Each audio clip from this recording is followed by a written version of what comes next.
think so. I am the will make money anymore. Shake your feet, cause they got that now. Imagine you are on the who are you? What are you? Who the hell do you think you are? Do you know me? One of you, get the hell out of the country. I am unbeatable. I am unstoppable. So if you like my song, sing it for yourself.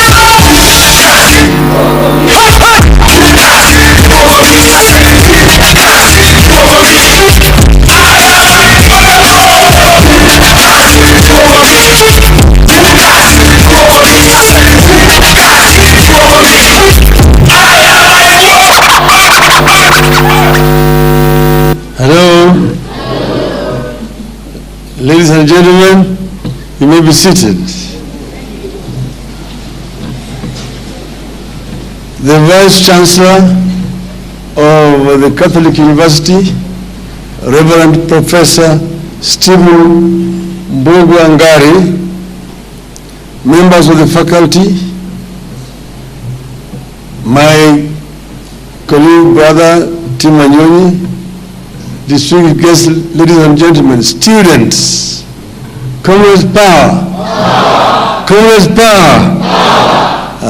Thank you very much. I am very delighted to have an opportunity to speak to this audience this afternoon. When a suggestion was made by Florence that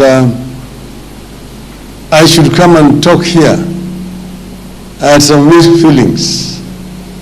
The last time I was here, I was attending a presidential debate, and don't think that I was very fairly treated. But I said I would come again, and I've come again and again to this place. So I'm very happy to see this audience this afternoon. A vision for the next 60 years and beyond about Kenya. Now, I begin by saying that in a few days' time, we will be celebrating 60th birthday of Kenya as a nation. 60 years ago, our people proclaimed our country's independence. In that we have found that our national right as a people to be masters of our own fate and destiny. But how did we end up as Kenya? It is important that we go back into history. Kenya, the name Kenya was coined much later by missionaries. And there's so many versions of it saying a missionary, I think it was called as Herman, was talking to Mutembei around Mount Kenya, and he said, they were talking about Kenyatta. And the Zulu said Kenya, he was talking about Kenya. But then this geographical space called Kenya was drawn in over 100 years ago in Berlin, at the Berlin Conference, where the imperial powers met, and at that time there was scramble for Africa. So they decided to partition Africa, 1884-85. So Africa was then parceled out to various colonial interests, imperial powers. Portuguese, Spaniards, the British, the French, the Italians, and the Belgians. Spain got a small portion of it. So this is how these maps were drawn. And these maps were drawn artificially in Berlin without any regard to the people who are living in Africa. So Africa was artificially divided among the imperial powers. That's why you see that borders among many African countries are straight lines. If you see a border with Somalia, it is a straight line. One line inside and one straight line and another line outside. A border then Tanganyika was a straight line from Lake Victoria all the way to the Indian Ocean. It was only in 1860-something, because Tanganyika was given to Germany, to the German territory. And on the German Emperor's 50th birthday, it was called Otto von Bismarck, Queen Victoria, who was the head of the British Empire, in a gesture said that on your 50th anniversary, I give you the highest peak in Africa, Kilimanjaro. And that is how, you see, Kilimanjaro was originally in Kenya. But then you see the map between Kenya and Tanganyika, now Tanzania, a straight line from Lake Victoria to Kilimanjaro, then it comes into Kenya, takes Kilimanjaro to Tanganyika, then again a straight line to the Indian Ocean. That is how it was done, arbitrarily. Then, but formal colonization, actually, of Kenya took place in 1904. But when the British first came here, they started building a railway line. They built a railway line, and they built a railway line from Mombasa. It was called Kenya-Uganda Railway. It was built from Mombasa up to Kisumu. You ask yourself, if it was Kenya-Uganda Railway, how did it end up in Kisumu? The reason is, at that time, Kisumu was part of Uganda. Uganda's boundary came all the way up to Naivasha. From Naivasha up to Lake Turkana, the west of that was Uganda. That's why it was called Kenya-Uganda Railway. When it reached Kisumu, it had reached Uganda. From there, they were now taken by ship across the lake to Port Bell in Uganda. Then, but then this Kenya was called actually just a territory. It was actually run by a company called British East Africa Corporation. They were just using it for hunting, coming to search for gold and ivory. But then came one colonial master, one imperialist by the name of his other name, but later on he became known as Lord Delamere. He came through Somalia on a horseback. And when he came on a horseback, he arrived on Mount Kenya. And then he saw a very beautiful land around Mount Kenya. He came down through Laikipia into what is the present day Uhuru, what they called Thompson Falls at that time, into the Rift Valley, through Nakuru, Njoro, Eldoret or Singishu, up to Mount Elgon. So he saw a very beautiful land. So when he came back to Nairobi, he went and met the governor. He told the governor that, look, you have a beautiful land here, which is ripe for large-scale agriculture. You have built a railway line from Mombasa all the way to the west. But the railway line will have nothing else to transport. It will be transporting goods from Mombasa to interior, but on the way back it will be going back empty. To make this railway line productive, you need to introduce large-scale agriculture. So this is now Lodelemia.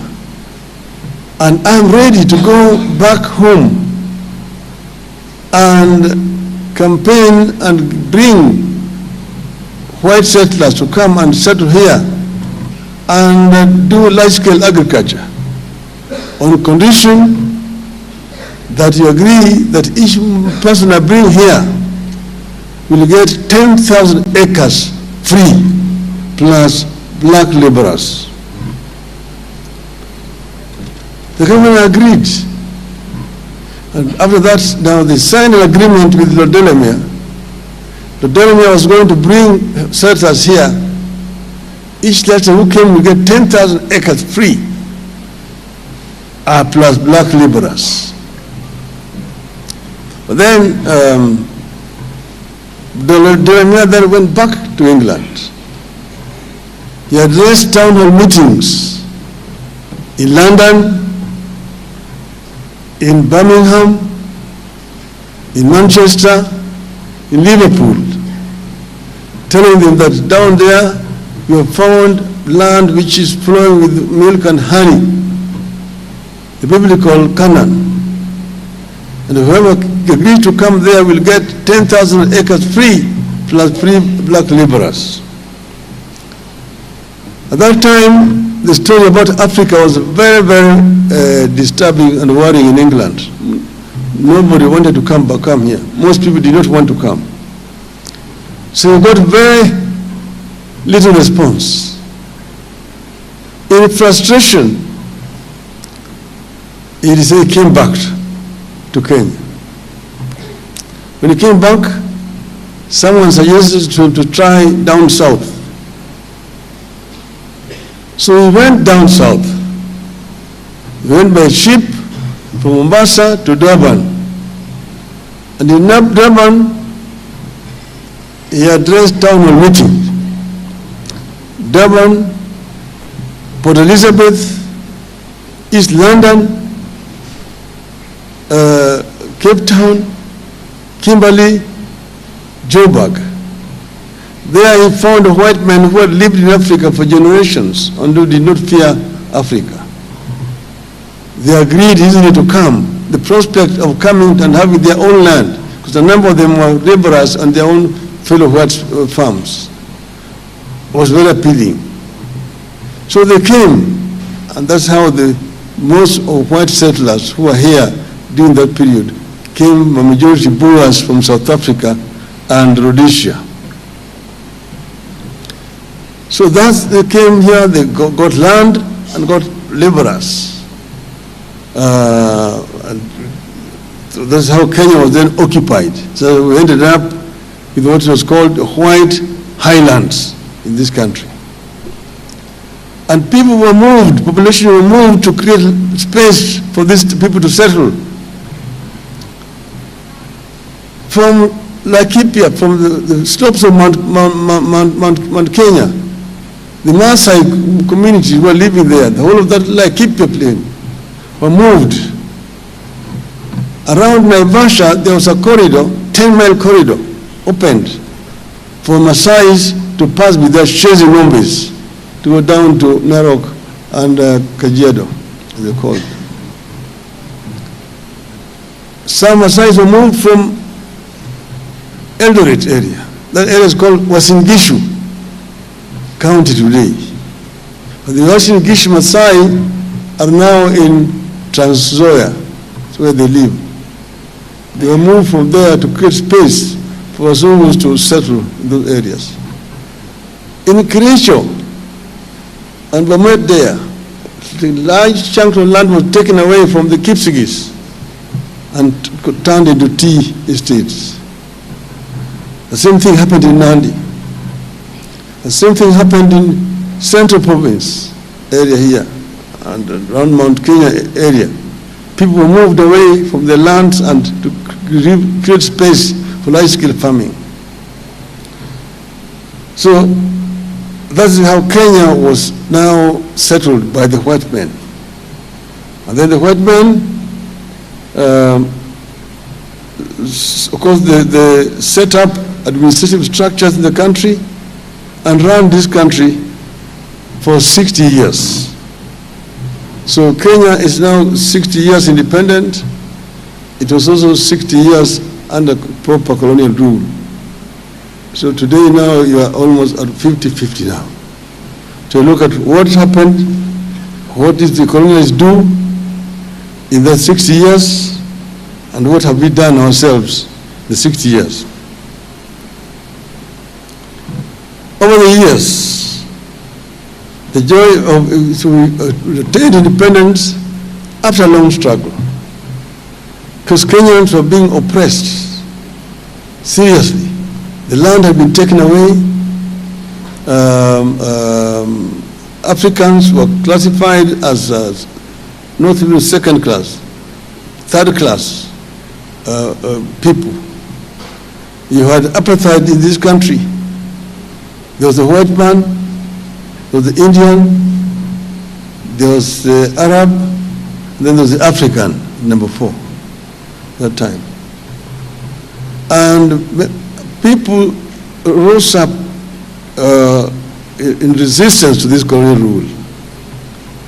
You will hear the story of Chief Koinange, who in 1912 had to go to the court to apply to be allowed to plant coffee in his farm, because no natives were not allowed to plant coffee, and he had to fight to be allowed to plant coffee.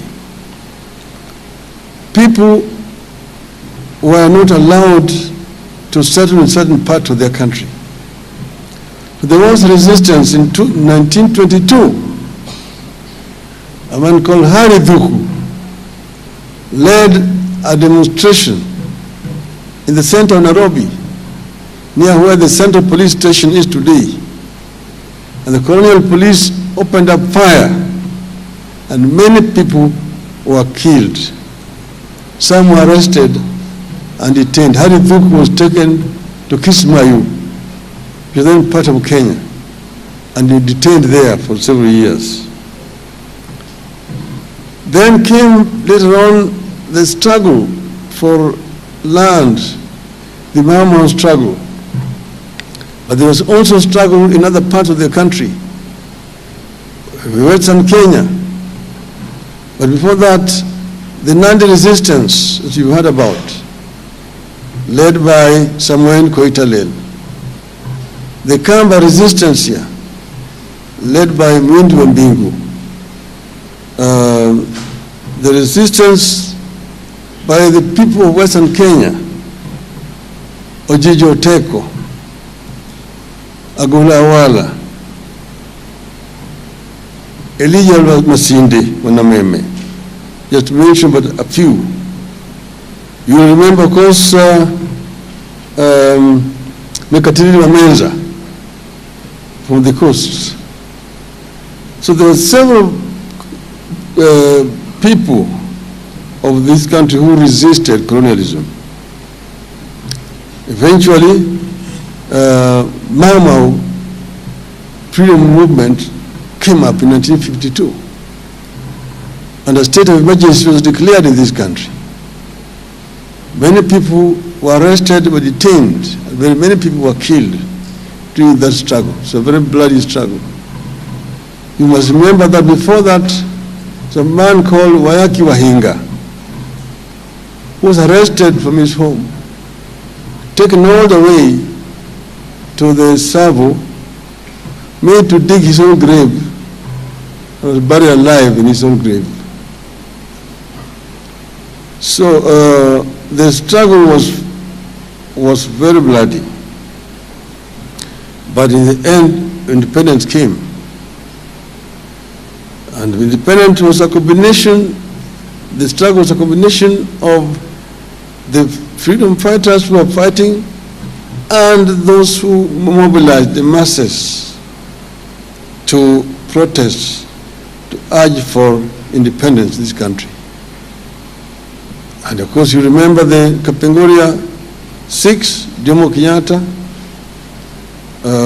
Willard Kagia, Chingoneko, Kuru Karumba, Fred Kubai, Paul Ngei.